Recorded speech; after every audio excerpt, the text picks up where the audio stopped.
I'm back again to show you my potato mounds.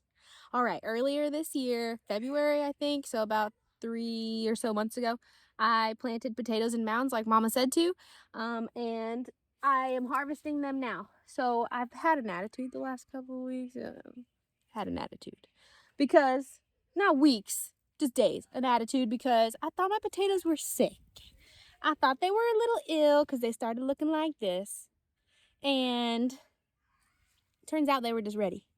So when potatoes die back, I mean, now granted, I've grown potatoes before, just not in this large of a quantity in this place. So I thought that I had like a soil deficiency, which I do. I have really sandy soil, so it's hard for it to keep nutrients. But I thought something was wrong with the potatoes. I had been seeing the Colorado beetles on them. I was thinking they had a pest, so I sprayed them with neem oil, and I was just really concerned, thinking there's definitely something wrong. I'm gonna get a poor potato crop. But it turns out Mom came over and she said, no, they look ready. So she pulled them up, and sure enough, now this is how they were looking in the ground, died back, kind of yellow at the bottom, leaves were nice and curly. So for reference, this is how they start to look when they're ready. All right.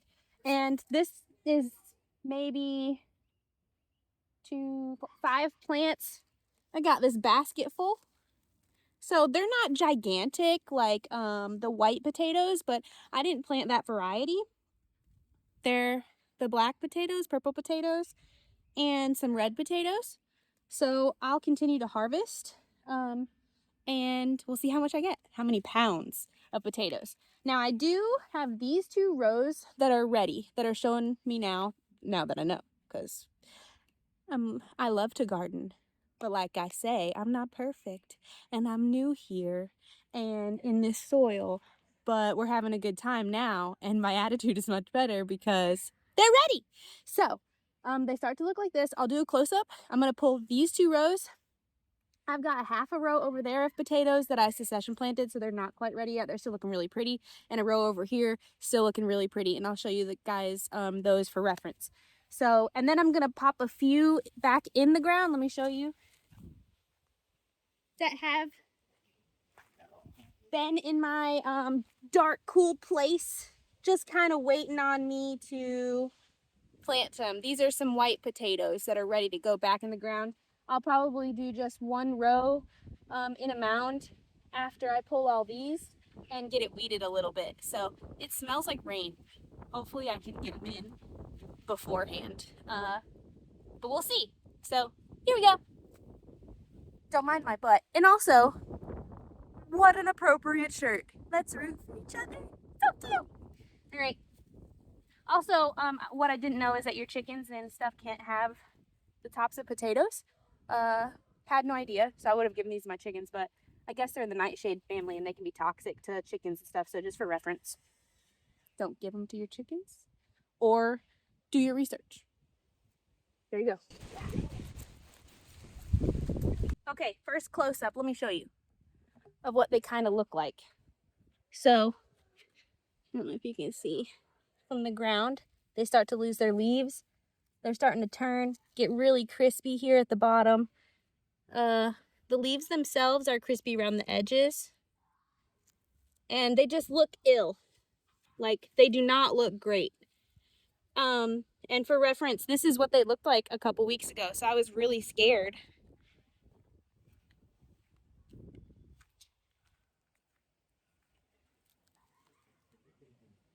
Beautiful, lush.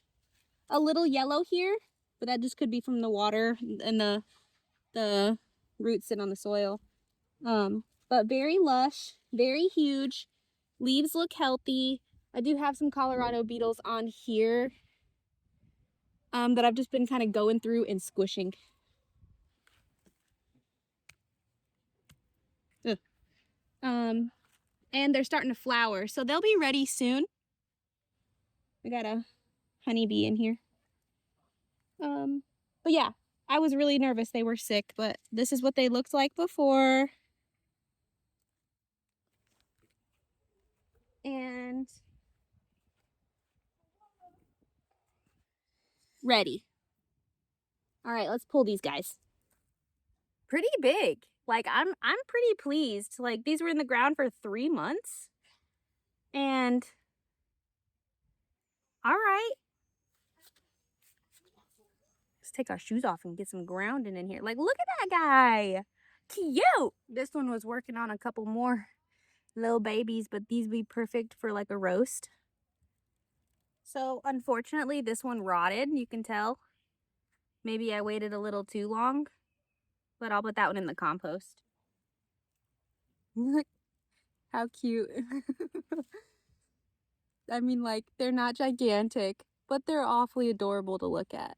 Isn't that crazy? Something this big in the ground turned into this. I'm just gonna try an experiment. That's still pretty intact.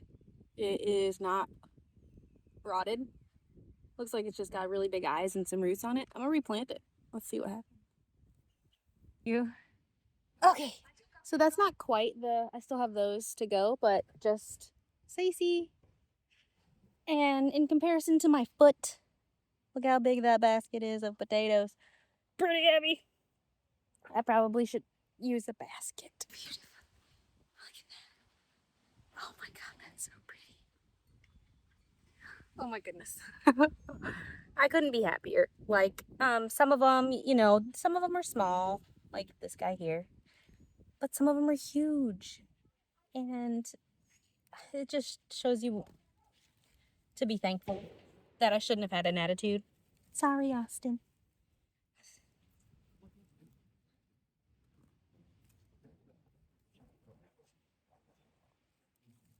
He kept trying to make me decide where to put some soaker hoses we bought. And I was like, I don't know.